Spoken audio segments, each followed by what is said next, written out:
Hello, welcome to the Analyst Inside Cricket with me, Simon Hughes. And I'm Simon Mann.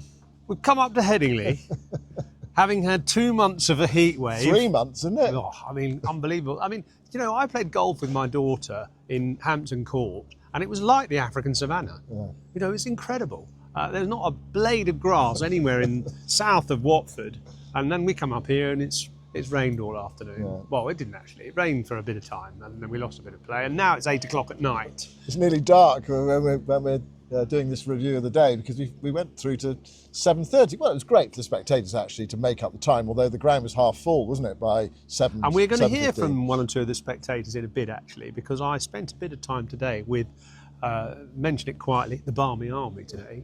They weren't that loud today actually. They were really good, and very knowledgeable crowd here at Headingley, weren't they? And although, you know, it is a late finish and we had to wait a while. There's the moon. I can see the moon over there. How much further do you want to see? It's also a problem for spectators having to stay that late, isn't it? But at least we got 12 wickets through in a day's play, and the game is moving on. England are on top. Well, they will be if they bat like they did today anyway. Certainly they will feel very happy to have bowled Pakistan out for 171, won't they? Yeah, it felt like a good toss for England to win, although Pakistan's captain Salman Ali Agha said he would have batted first. Whether, I don't know, he was just trying to give his troops a bit of confidence, I don't know in saying that, but the teams recently that have bowled first here have won the game. So, I mean, Root was pretty keen, wasn't he, on bowling first. We had a bit of rain around the last few days. The pitch looked fine, didn't it? It looked kind of uniformly brown, light coloured brown. I mean, actually, I just spoke to the groundsman, Ollie Robinson, who we featured a few times on this show, actually, just talking about things he says. And he just said, well, I think it was the overheads. He said the pitch is pretty dry. It's not dinted at all. No. It's been a pretty nice pitch, but the bowlers and skill and a bit of overhead help, and obviously the Duke's ball. Getting hold of a Duke's ball for the first time, having bowled with the white Kookaburra for a month and a half, actually is a delight. Sometimes it can go a bit wrong, and Archer didn't get it quite right today. But 2 over spell, yours, for Jofra Archer. Yeah, and actually somebody asked me, how did Joe Root go as captain in the field today? And I thought that was a good sign initially, not because it's a nice thing to have to take your opening bowler off, but because he did it, and he did it in a very decisive way. Archer clearly, the first 2 overs, just didn't get his direction right, and that happens sometimes when you get that glossy red ball and you've been bowling with a white ball which does absolutely nothing, and suddenly you've got that glossy red ball with all that polish on it, and it suddenly starts to swing in weird ways, and you just lose your direction a bit, and your speech as well. So it's kind of you know, it's sort of understandable actually that Archer wasn't quite on it, but thank goodness Ollie Robinson was. First ball of the series, dismisses our now ace, and wow, I mean, that is now the 11th time that's ever happened in Test history that a batter has been dismissed to the first ball of a series. Give me, you know who any of the others are over history? Well, 11 instances. Well, I can't give you all 11. We'll be here when the sun will be coming out. We've seen the moon. We'll see the sun by then. Well, I can remember one. Obviously, Rory Burns in the Ashes against Mitchell Starc. Yeah, I mean, that is etched firmly in my memory. Commentating from a studio in Sydney during the COVID years. Yeah. Who were some of the others? Well, Dean Elgar, South Africa, was out. Oh, Jimmy Anderson got him out, didn't he? Well, I don't remember actually who got him out. I believe Jimmy Cook actually, South Africa also, and this man Hanan Sakar, who was out. Who was out twice to the first ball of a series for Bangladesh. I don't know if he ever got picked. Was he playing the 100 3 days before as well? Possibly. Not this one guy. It is hard, I mean, you have to adjust, don't you, to coming from the 100. And Robinson didn't play in the 100. I don't know whether that made any difference. I think it probably did. I reckon it did. I'm sure it did. By the way, we'll hear also from Matt Pryor in a bit, who's going to do his usual Pryor engagement slot. And he actually talked on our last podcast about adapting from a white ball to a red ball tournament and how you get into a mindset by changing your kit. So look back at that show if you have time. But Robinson right on the mark straight away. And I think having played a bit of a longer format, the 50 over games, you know, you are in more rhythm. And that you can just see the difference between him and Archer, really. Yeah. Perfect pitch for him here. Finally, it sort of made me think of the old school, really. Arnie Sidebottom running up the hill here at Headingley in the 1980s, nagging away on a length, and that sort of screechy, "Ah, what's that?" umpire kind of LBW. So we had 8 LBWs and bowls as well, didn't we? So it shows that what you had to do here is bowl that full length. And in fact, Archer, if you look at the graphic of Archer's deliveries here, the Hawkeye sort of beehive, only about 6 of his deliveries in his 9 overs would have hit the wicket. And you actually do have to try and bring the stumps into play, and that's what Robinson and, to a less extent, Josh Tongue did well. Right, I spoke to Josh Tongue afterwards, and he talked about his reputation as being the Hoover, taking out the tail. The rabbit pie man. Yeah, although, I mean, actually 3 of his wickets were proper batter stone, 2 were lower order players. He talked about speed and targeting the stumps as well as being absolutely crucial. And talk about Robinson actually targeting the stumps and bowling straight. I mean, there are very few leaves against him in that spell. Yeah. And also you think of someone like Shan Masood, that wicket of Shan Masood, absolutely perfect dismissal, wasn't it? Pitched up, came back in, hit on the pad, and he did not bother reviewing it because he knew he'd been absolutely done by Robinson. Just on 2 over spells, the last 2 over spell by an England opening bowler, it's kind of thematic actually, because you were speaking to Mikey Holding, weren't you, in an earlier podcast, so please have a listen back to that one as well. It was 50 years ago in that match at the Oval. Bob Willis bowled a 2 over spell, opening the bowling. So he wouldn't have been happy, would he? Imagine how his reaction would have been after that being taken off after 2 overs. So Root taking Archer off after 2 overs, so when he sort of sprayed it either side of the wicket. Now you mentioned even though it was 2 maidens, wasn't it? Yes, but they couldn't. Nothing was on anywhere near the stumps. You want your new bowler to threaten the stumps, especially here, actually. And they always say there's this old tradition. I mean, Jeff Boycott always trots it out: never drive before lunch at Headingley, kind of thing. The danger of driving a ball which is not quite there is really illustrated by this graphic of the wicket of Salman Ali Agha, bowled by Josh Tongue, and you can see just on this still graphic here the length was not quite a half volley. It was sort of full length, but just not quite a half volley. And he goes for the sort of slightly expansive drive forcing shot, and the ball just nips a little bit and gets between bat and pad and bowls him. So where England did very well, particularly Robinson, was just get that full length. You want to induce a drive, and even if batsmen actually do drive the ball, it doesn't matter too much. I also want to just show you one other thing. That's the value of the wobble seam delivery, which of course, it's a new name for an old skill. I mean, Arnie Sidebottom in the 1980s would have bowled, probably accidentally, wobble seam, the ball coming down, sort of slightly oscillating in the air rather than perfectly seam up. And would he up. have been doing it deliberately? He might have been, and he might not have been. I mean, all those old bowlers experimented with different seam positions and sometimes different grips as well. And some bowlers naturally bowl with the ball just slightly wobbling through the air. Pat Cummins actually does. Some bowlers obviously have the seam bolt upright, and some can do both. And Robinson here, now you look at these 2 deliveries to Abdullah Shafiq, who was going well, wasn't he? He had a lovely 50. And the first one, a wobble seam delivery, he tries to defend, and it nips away quite sharply outside off, nicely taken by Jamie Smith. The next ball, exactly the same release, it wobbles a little bit more this time through the air and probably hits another bit of the seam and nips back through the gate and bowls him. And that's the difficulty of playing wobble seam, because it's pitching only 4 or 5 yards in front of you. You just haven't got time to react. Whereas with swing, you can see the trajectory and the curve quite early in flight, so you can sort of allow for it. Yeah. So just on wobble seam versus seam up, the conventional thing was to try to hit the seam, wouldn't it, and to make it move. But with wobble seam, you don't know if it's going to hit the seam, or you don't know whether it's going to hit the shiny surface and just skid on. So it's a greater unpredictability. So if you hit the seam, there's problems for the batters, isn't there? Because it can nip. But wobble seam, it can nip and skid, and so it... I mean, I don't think there's really been any excellent science on this. It's just kind of, it's evidential. You can just sort of see what happens when bowlers try this stuff. But I've always felt, actually, if you hit the seam perfectly right in the middle, it might bounce a bit, but it doesn't necessarily move. So what you actually want to do is hit the ball, land the ball just on the edge of the seam. And that way, you probably get a bit more deviation. Yeah. Well, I mean, it was what about Pakistan's batting effort? It's pretty ordinary, wasn't it? They do, to me, they look we saw it today. They feel a bit like a 6-down, all-out sort of team. That tail doesn't seem to be offering them many runs. Didn't today, but just looking at it before the game as well. So England got through the first set, and the last 5 wickets going for 21 runs in 22 balls. They fell in a heap. Listen, any team that has Mohamed Abbas as number 10, I do think probably they're a little bit fragile lower down the order.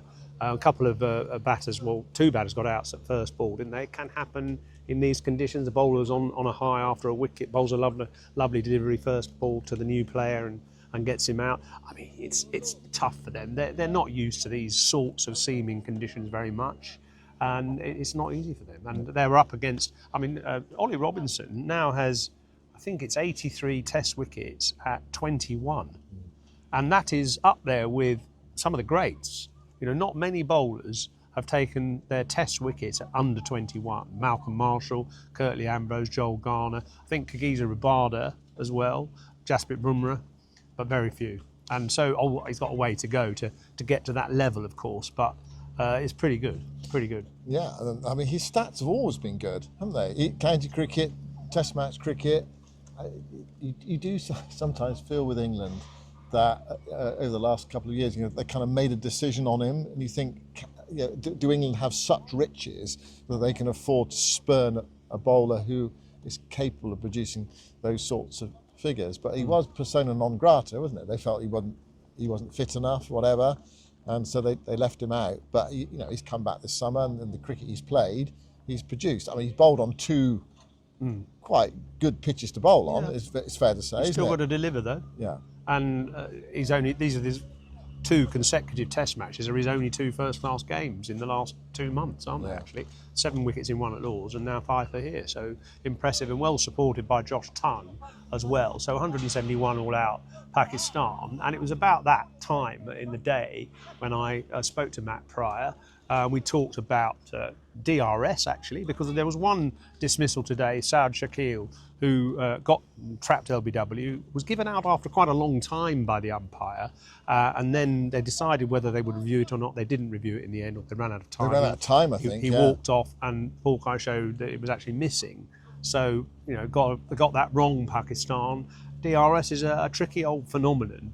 And actually, interestingly, Matt Pryor's team were pretty good at it. Let's just have today's instalment of Pryor Engagement. So I'm with Matt Pryor again, looking back at the day's play, and England have bowled Pakistan out fairly cheaply, actually, and 8 of the wickets, Pakistan wickets, LBW or bowled, which, Matt, as you as a keeper, must have enjoyed seeing that, because, well, if you're the keeper and it's LBW and bowled, you're not doing a lot.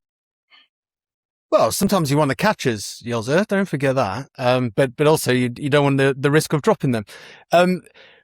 Well, actually, what was interesting, we may have got one right here, Yelza. Can you believe it? I think in the last podcast, just before this test match, we were speaking about the Headingley surface and the length that you actually want to bowl, and Ollie Robinson in particular, and the length that he can bowl a fuller natural length, or he does bowl a fuller natural length that brings the stumps into play always, so LBW and bowled. And of course there's also a length that if a batsman drives at it or tries it usually will catch the edge rather than going past it. So and he's just walked off 5 for 51 going under 3 and over.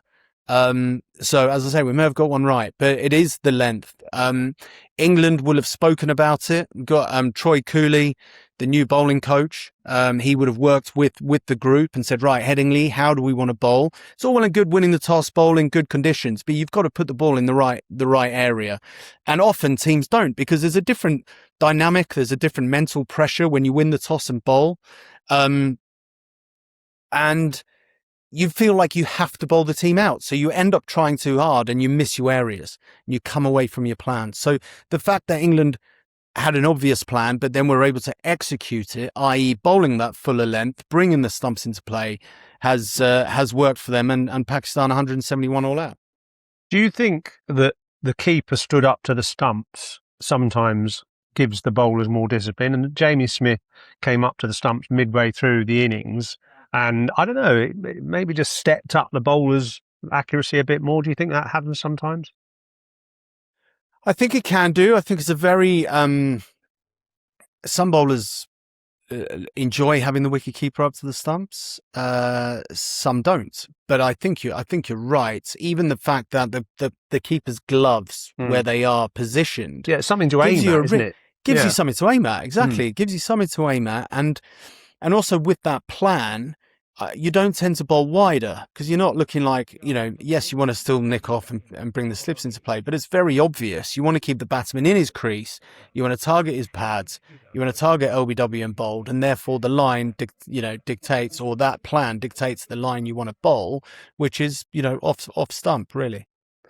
So there was one quite interesting LBW, Saud Shakil, who was trapped in front and given out after quite a long delay by the umpire, and then the batsman delayed, deciding whether to review, and I think they ran out of time in the end. Shakil walked off, and suddenly the Hawkeye shows on the big screen to lots of oohs and ahs that the ball would have missed. Now, DRS hasn't been one of, although this was Pakistan not reviewing it, England's DRS form of recent times hasn't been all that good, has it, compared to maybe your day?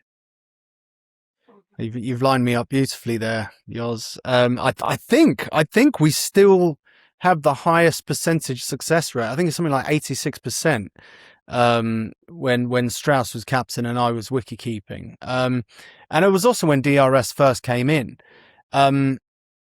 And I remember at the time we were sort of like, okay, how are we going to play this? And the mentality was a little bit like, oh, brilliant, we can try and nick a wicket here and there. But actually that is not the point of DRS. DRS was brought in to nullify the real bad mistake. As a batsman, if you've got that big inside edge onto your pad and you're giving out LBW, you review it, you've hit it, etc., or, so that I think was a big mental shift for us, was you're not trying to burgle a wicket. It actually has to be out. LBW, the wicketkeeper and the bowler are the people with the two best view. Now, the thing you're fighting against is the bowler always thinks it's out, especially if it's broad or swan. So, there would be a big appeal, and of course they would then run down saying it's out, it's out, it's out. And at that point, you've got to kind of work out, okay, very, very quickly, and actually gives you a lot of respect for the umpires and how quickly they have to make a decision, and how much, did the ball pitch in line? Did it hit in line? Is it too high? Was there bat involved? A number of things. And it's a split second decision. So I think the first thing you have to do is sort of be quite calm around it when everyone else is shouting at you, review it. But my strategy with Strauss was very much, it had to be dead. Really, it has to be a bad error for it to be overruled or overturned. And that's really what we lived by, and that was how we reviewed things. Practice it much? Did you practice it, the technique? I mean, that's quite a hard thing to do, I suppose. There's no real way of practicing it. I think you just had to pay more attention, I suppose, as a wicketkeeper, on where the ball's pitching. So instead of just beforehand, you'd be going, okay, catch the ball, watch the ball, fine. Now you were looking at, okay, what even what guard is the batsman batting on?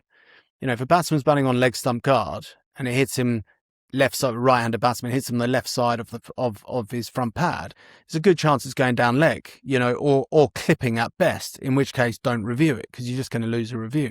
If a batsman's, Steve Smith jumping right across his stumps, you're basically waiting for him to hit it, for it to hit him on the pad. So you're taking into account all of these different denominators that would lead to a decision of whether you would want to review it or not. But as I say, I think the biggest thing is the mentality. You're not trying to nick a wicket. It has to be, pretty or very, very close for it to be overturned. I mean, I must say, I've been trying to encourage counties to take on the idea of remote cameras on their streams and having several of them, and actually trying to bring in a sort of light version of DRS in county cricket, because I feel that could give England players growing up in county cricket perhaps a bit of an advantage.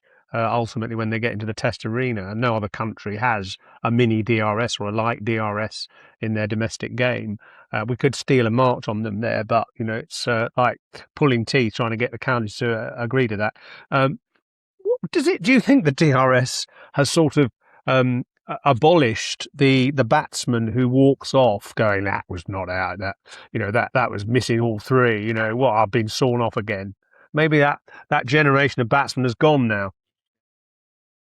Well, it happens less and less. I mean, I think batsmen are always a bit disgruntled. I think where you can feel slightly hard done by is the decision that is umpire's call when it's clipping the top of legs, stump by a margin, where you would think, as a batsman, have you been hard done by, because you should get the benefit of the doubt. So I think if a batsman's given out OBW, are they ever happy, really? They're always going to have a grumble about something. But I'll tell you what, I'll tell you what did take a bit of getting used to was when you're in the field and you're keeping and you've got the slips and ball goes past the outside edge and you go, everyone's up for that huge, massive appeal. You're all like adamant, he's nicked it, going crazy. Umpire gives a nod out and everyone sort of looks at you to go, right, we've got to review it. And you're like, no, he didn't hit it. But you knew he didn't hit it, but you still appealed and you still, went for it. That was a bit kind of, that was a bit awkward at times. But who was the worst bat thrower? I would say, in my time, actually two people. Dean Jones, rest his soul. The bat entered the room before him if he was given out dodgily, or even if he was given out fairly, actually.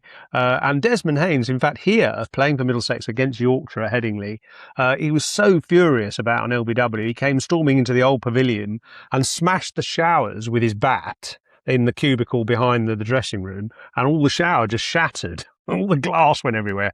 So those two men were probably the worst bat throwers I know. What about you? Well, having broken the window at Lord's, I was going to say, I'd probably have to put myself on that list. I was angry when I got out. But I think one of the best. Who else? Trot was good. Was good. He he went. I remember a particular time in Dubai, where he didn't stop until he broke a bat and then put it down, sat down, had a breath, and then went back again because it wasn't sufficiently broken, and went again. I think my number one though is Murray Goodwin. I played a lot of cricket with at Sussex. We actually ended up putting a big, like a big rubber tractor tire and a baseball bat at the back of the pavilion. So, because he was doing so much damage to his bats and the dressing room that I was like, Muzz, now you can go get your baseball bat and a rubber tire and hit it as hard as you want for as long as you want. But yeah, those two were the things you need in dressing rooms to sort of protect yourself and the individual himself as well. It is brilliant. Right, listen, thanks. The toughest thing is when it's someone else losing it, how hard it is not to be giggling, and you sort of like, I remember when the bat handle unfortunately broke the window at Lord's, and there was like stone cold silence in the dressing room until Swanee, of course, it would be him, just couldn't help himself anymore. I just burst out laughing and the whole dressing room just went. I was like, what on earth? It was but there you go, the art of bat throwing. Well, it's nice to see the sun out this afternoon, and I'm sitting in the Western Terrace, one of my favourite places in the world actually to watch cricket. It's got such an atmosphere, and I'm with Adam Canning, the Chief Executive of Barmy Army. Actually, not many Barmy Army people around us today. We're on a quiet little spot. But Adam, it's a great enterprise, the Barmy Army. Lots of fantastic support for the England team, and you do lots of touring. Yep. You've got a great tour coming up to South Africa, haven't you? Yeah. The South Africa tour is one that people are really excited about. I think there's a lot of focus on the Ashes, but people that have been to South Africa and have experienced that culture, some of the stadiums and the experience that comes around touring around the country of South Africa, people are really excited about it. So we've got a big tour party there this winter for 3 Test series and 3 ODIs. Still room for plenty more if anybody else wants to join us, and we've got lots of events lined up around the series, New Year's Eve, an amazing Christmas Day event at the Wanderers itself. So yeah, we're all really excited about South Africa, but obviously a big test here today. Well, yeah, I mean, obviously it's nice to see if England can win, get on back on a winning streak, but The touring is a big part of the Barmy Army, isn't it? And actually laying on the events added to getting the tickets as well. I mean, I was part of your great Christmas celebration last year in Melbourne. Here's a little clip of me playing the organ on the carol service. So it's not only about going to the cricket, it's about kind of the experiences that are around the tour as well, isn't it? Absolutely that. The Barmy Army, we try and bring the community together. It's a pretty unique community of like-minded people that like travelling overseas to watch cricket but having lots of fun around it. So whether that's pre-match, post-match, in the evenings at our HQs or at our events or through the merchandise and things that we do, there's lots of other tour operators that will give you hotel and tickets to go and watch England overseas. The Barmy Army try and add a level of experience over and above that, and you know we're renowned for doing that. So we're really confident that South Africa's going to be another amazing tour for everybody that comes with us. And those are people, our listeners and viewers, who might be wary of the Barmy Army because they think it's a bit noisy and a bit sort of oppressive. What can you say to reassure them and encourage them to join you? Well, it can be noisy at times, definitely, but actually the people that travel on tour with us is probably a much more diverse collection of people that you'd expect. 40% of the people on our tour in Australia just gone. We took 3,000 people. 40% of those people were women. There's lots of families and children. So it's probably not the perception that sometimes people have got of the Barmy Army historically, which definitely it was in the 90s and the early days. But now it's very much just a community of cricket fans that have fun, enjoy the Test match together. But it never gets out of hand, and you know if it is a bit noisy and you'd like to sit somewhere else, we have other ticket options to maybe sit elsewhere in the stadium, or if you don't want to be with the Barmy Army, then travel with International Cricket Tours or somebody else. Which is your sort of subsidiary company. Yeah, we also own and operate International Cricket Tours, so we've got different options for different people in the market depending on what experience they're after. Yeah, and you know, going to South Africa, December, January is a great time to be there as well, isn't it? The weather's amazing and the experiences you can get outside the game. Yeah. I mean, I couldn't speak more highly of it. There's so much to do in South Africa, and it's cheap as well, isn't it? I mean, when you get there, it's, you know, I remember having a slap-up dinner in Cape Town, you know, for four of us, and it cost about 50 quid. It's fantastic. Yeah, historically it's been cheap from a cost of living perspective once you're there. Unfortunately, this time the cost of flights and hotel rooms has gone up quite considerably, which is kind of out of our control. And there has been, a few issues around how the ticket process has been handled from Cricket South Africa, and obviously the war in the Middle East and flight prices. There has been a few issues, but there's plenty of people still on the tour. There's still a huge opportunity for people to come along. And the good thing is you book tickets in advance, haven't you? A long way in advance. So you've got those air tickets at quite a good price. Yeah, absolutely. And Finchy's going to be there, is he? Finchy's going to be there. The traditional Barmy Army experience, no matter what happens on the pitch, we can control the bit off it, and that's guaranteed that you'll have an amazing time with the Barmy Army at the cricket, at our events, in our hotels, and throughout the cities that we're travelling to. So all around it's an amazing experience. If England do well on the pitch, that's just a bonus. Yeah, of course. And how do people find out about the tour? So barmyarmy.com, and you can read all about the tours we've got coming up to South Africa, Bangladesh, Australia, and our Fans World Cup in Sri Lanka early next year. So we've got a really busy first quarter to next year. There's loads going on. You've got a match as well, haven't you? Yeah. At the Wanderers, apparently? Yeah, so the Barmy Army cricket team will play 3 games in South Africa, 1 in Joburg, hopefully 1 on the pitch at Newlands after the Test match. And we've got an amazing Christmas Day event at the Wanderers itself, which is going to be pretty special. And I might even play the organ. Well, you're welcome back. I don't know if you've got one. You're welcome back. I'll practice a bit more this time. Brilliant. Okay. Well, great, Adam. Good luck with it, actually. And let's just encourage lots of people to go, because obviously England need all the support, and you're going to have a lot of fun as well. Brilliant. Thank you. So as we mentioned there with the Barmy Army, you know, it's a great thing to try and join in with them. So look up their site and have a look at the tours that they're offering. It really is something to join in with and enjoy, actually. Not so enjoyable for the Pakistani batsmen today, but the bowlers actually acquitted themselves not badly, I suppose, today, although England in the end are in a good position. Yeah, I think they're pace bowler short, aren't they? You want 4 seamers out there. The spinner will probably come out and rip out 5 wickets tomorrow. Although you don't feel like that on this surface, do you? But, I mean, they use their spinners to good effect in the West Indies, especially in that second Test match. But I don't know, here I feel like crying out for a 4th pace bowler. So England know they've only got 3. You can kind of wear them down. Having said that, England scored quickly. I mean, they scored at 4.5 runs per over, which is kind of what they've been doing for the last 4 years, without it seeming that they were trying to do it. Do you understand what I mean? It was just knocking away the bad balls, probably too many bad balls on offer.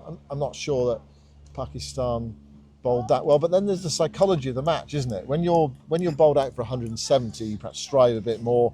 England feel confident they're the home side.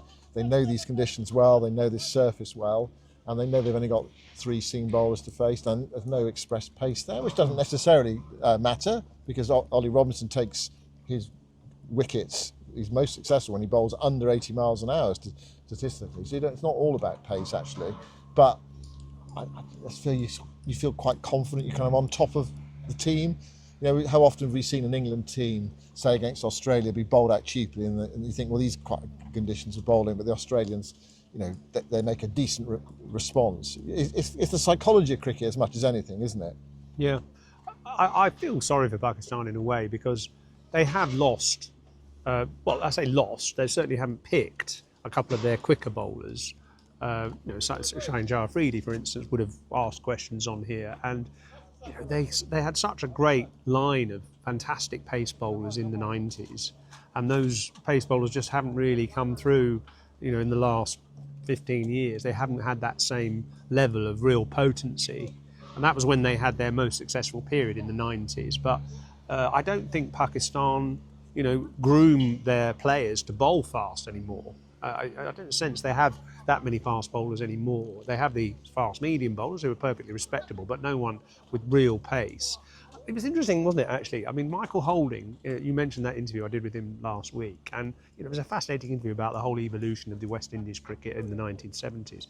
One thing he said was, I asked him, choose your greatest ever West Indies fast bowler, and he went for, after admitting that he loved Andy Roberts because it was his mate, and that was a bit biased. He said, okay, I'll take the bias away and I'll make the best ever West Indies bowler, Malcolm Marshall. And he said, amazing thing about him is, never mind the skill and the pace and all that, a thinking bowler, also he worked incredibly hard.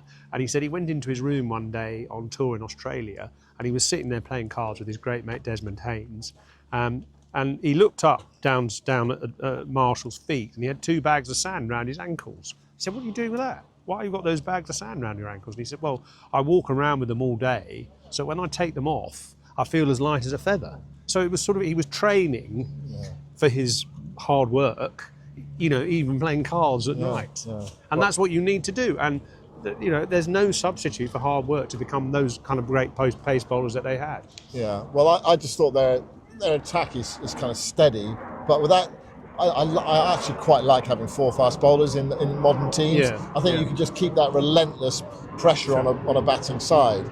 Okay, they didn't have to bowl that much, so 3 bowlers over 25 overs today, but I just sort of sensed they just needed that extra bit of support. And yeah, Mohamed Abbas is skillful, isn't he? He bowled one ball tonight to Jordan Cox, where he went wide of the crease, angled it in, it left him, and you could see Jordan Cox mouthing, just smiling, going, too good, too good. So that, you know, he has got some quality out there, but I just wonder whether there's that kind of overall support, and you just felt England got on top of them, and the game can make a mug of you, but I'd be quite surprised if England get a significant lead in this match, which means they can put a big pressure on Pakistan in their second innings. So that, you know, you're then battling scoreboard pressure. So Duckett and Amelia Gay both got starts and didn't carry on. I was impressed by Jordan Cox today, actually, number 3 for the first time for 7 years or something. And he looked, I liked his composure. You know, he looked fine. He looked reasonably compact. He played a couple of nice shots. Obviously, he was at the other end to Joe Root, so a lovely kind of best seat in the house to see how the master does it. And actually, I mean, I don't know whether people are shouting at us to get off now. Maybe they are. It's people clearing up behind us. Sorry the noise there, but I mean, we'll finish because it's nearly kind of, the Dicking Bird clock says 8:30, so we've got to go. But I will just say I thought Cox handled the situation well today. Yeah, he did look composed. I suppose what you want to see with those kind of players who are coming in is what are they like under real pressure when you're in a tough situation. So he came in after a reasonable opening stand, for example. So when you're 2 down against Australia and you're 350 runs behind, it's that, isn't it? Really, that's what you want to see. What can you produce in those situations? But you can only respond with what's in front of you. So he came through that spell tonight and looks composed. I suppose, can he go on tomorrow? That's the key, isn't it? And we'll be back tomorrow to tell you all about it, won't we? We will. There's some rain around tomorrow, apparently. Right. So it may be another late finish, because I think the rain is earlier in the day and the dry weather is later in the day. So shall I just sleep here then? Might as well. You might get wet though, Yozza. For the first time this summer. Yeah. Rain. Yeah. My God. It's actually kind of, we need the rain, don't we? Yeah. So I don't here. It's verdant. Yeah. I mean, it's beautiful. You could play billiards out here. Yeah, but everywhere else is all light brown, isn't it? And I'm sure most people listening to this, who are listening to the UK, will have those experiences as well. And be thinking, look, we do need some rain. I suppose it's just sort of kind of typical that we put the stumps in for a test match, and and it rains for the first time since Lord's, actually. First time I can remember it raining significantly since the Lord's test match, which was ruined by rain. And Ollie Robinson dominated that game as well, didn't he? Yeah. With his wickets, he was player of the match. So look, I don't know what we can read into today. Pakistan on today's evidence, despite their preparation, looked quite an average team without any sort of real kind of stars that are going to hurt you. As well, out of the team, So it's an opportunity for England to really sort of put a marker down, find some confidence, find some form, find a win. Really, I mean, they don't win from here. They'd absolutely kick themselves. And they've got to make sure the over rate is smart as well, otherwise they'll get dot points. Yeah. And we'll get dot points if we stay on any longer, so we're going to go. All right, we'll see you tomorrow. Yeah, thanks for listening. Goodbye for now.